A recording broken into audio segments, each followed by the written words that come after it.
Good evening, everyone. This is your evening news recap, your nightly news podcast on all the news I come across throughout the day, giving you my take as somebody who aspires to be a politician in the near future. Hope all of you guys are having a wonderful day. My day is doing pretty solid, as today is July 5th, and it is also Saturday. Hopefully, everyone is doing well on this wonderful Saturday. And hopefully, all you guys are having a wonderful weekend so far. It's been a bit of a slow day in the news world, as it has been, honestly, for the past week or so, but, you know, that's what to be expected after all the big things happen. But yeah, with that being said, let's get right into the news. Moving right on into the Trump administration segment today, we have two topics. The first topic being Trump has announced more tariffs for Monday, although we'll have a state or a topic after this one that kind of contradicts that. Trump has announced that he will be sending letters to other countries, sending a tariff increase on their imports. This is a huge escalation in the trade war that previously had calmed down. Trump told reporters last night on Air Force One that dozens of letters would go out on Monday. He warned the effects would go in August 1st, and some could be as high as a 70% tariff. This is now the fourth time the administration has tried to enact tariffs, and I don't believe it will be the last. Is this market manipulation? Will Trump taco? I'm sure we'll find out. Trump has failed to establish these tariffs again and again and again, and I don't think this time he'll succeed, because Trump always chickens out, but it also puts more money in his pockets. Speaking of, a White House insider has said that Trump's tariff threats are all fake.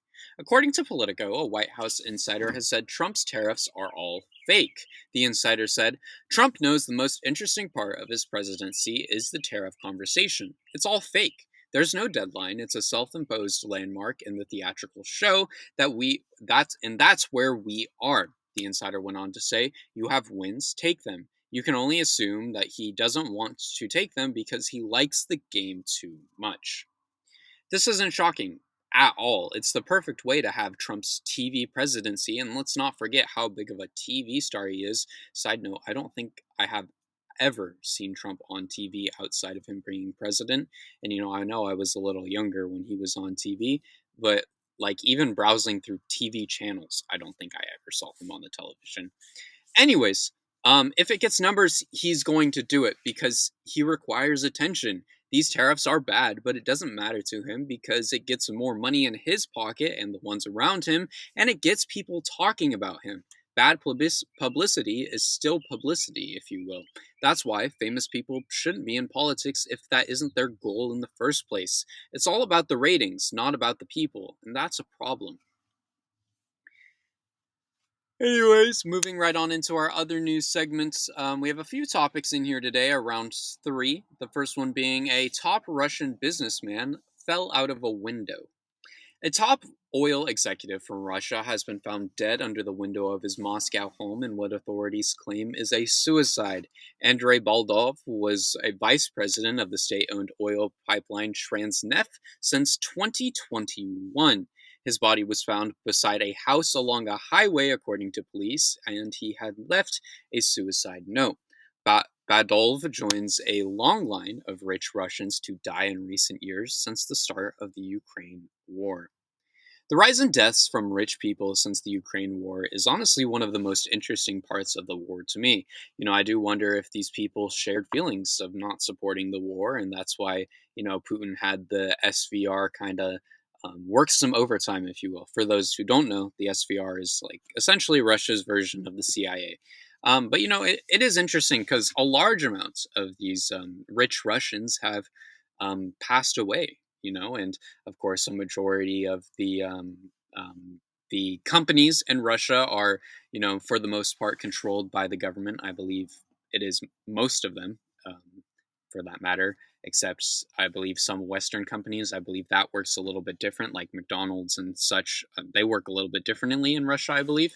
But for the most part, Russian companies are controlled by the Russian government, and a bunch of these tech leaders or Russian government company leaders have died or have been thrown out a window, or something along the lines. And it's really interesting to see that. Anyways, moving on, religious leaders have called out Trump's budget. The president of the U.S. Conference of Catholic Bishops is calling out Trump's budget bill and saying it contains unconceivable, unconceivable cuts to the programs that protect God's creation. That is just one of those words I can't say. I'm sorry, as much as I try to pronounce it, I just can't get it done. I'm sorry, guys. Um, Archbishop Timothy Brogolo issued the statement after the bill was passed, but it's not just Catholics. Christian and Jewish leaders are voicing their opposition to the bill. In a letter to the Senate, the coalition of Christian leaders warned the money for deportations would separate U.S. families, harm U.S. citizens and immigrant children, and sow chaos in local communities. This bill is bad, like the rest of the administration, and it's not surprising, how much this bill is getting condemned. But unfortunately, Trump will never listen. He needs to be stopped, but he's not going to be, because the Senate and the House are just going to get him whatever he wants until midterms happen, which is terrifying. He is going to do a lot of damage before those midterms, and he needs to be stopped as fast as we can. And if it takes 2 years, if it takes four, it's got to happen eventually, and it will. It will. In other news, moving into our final topic for tonight, Elon Musk is officially forming the America Party.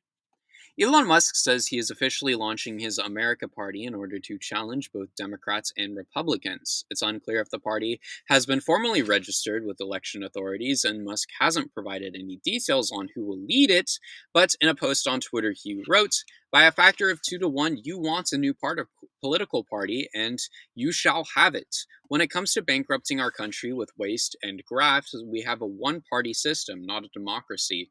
Today, the America Party is formed to give you back your freedom."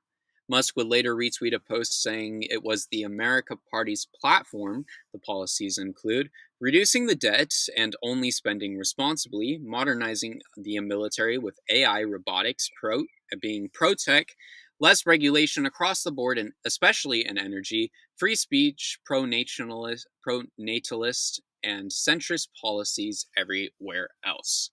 Musk believes his party could serve as a deciding vote as long as they acquire 2 to 3 Senate seats and 8 to 10 House districts. How about no? Musk needs to stay out of politics, especially political parties, you know, especially if that party wants to boost robots and AI in this country. I've said this before and I'll say it again. AI and robots need to be regulated.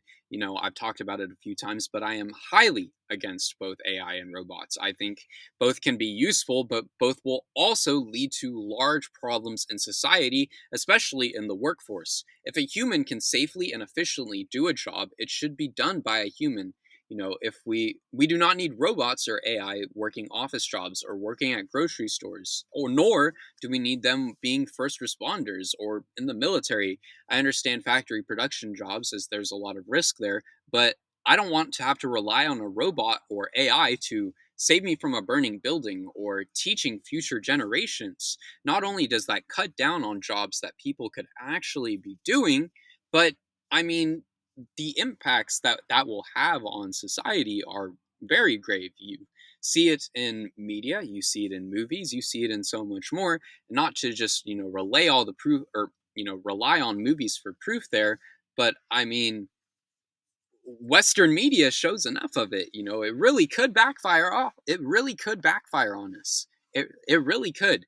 Not to mention, like, teachers should be teaching children in schools. We should have people doing jobs. We shouldn't be relying on robots to do jobs for us. That's, I mean, counterintuitive. It really is. What do we expect us to do if, robots are doing everything for us? That reinforces the stereotype that Americans are lazy, they don't work, and you know they're fat.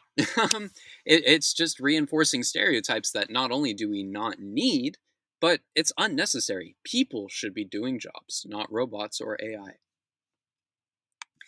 But with that being said, thank you all so much for watching this evening news recap. Hopefully, you guys all enjoyed today's episode. If you are on YouTube, please consider subscribing, dropping a like, dropping a comment down below. Our goal is 500 subscribers, and I believe we're 5 away from 200. So let's get there. That would be really sick. If you're on Substack, please consider pledging your support. All funds go to me. As we know, I'm going to college shortly, so it'll help me pay for food and clothing and all those kinds of things. But if not, you can always subscribe for free. I truly do appreciate all forms of support on this content. It means the world to me. But with that being said, thank you all so much for watching this episode, and I will see you all in tomorrow's news recap.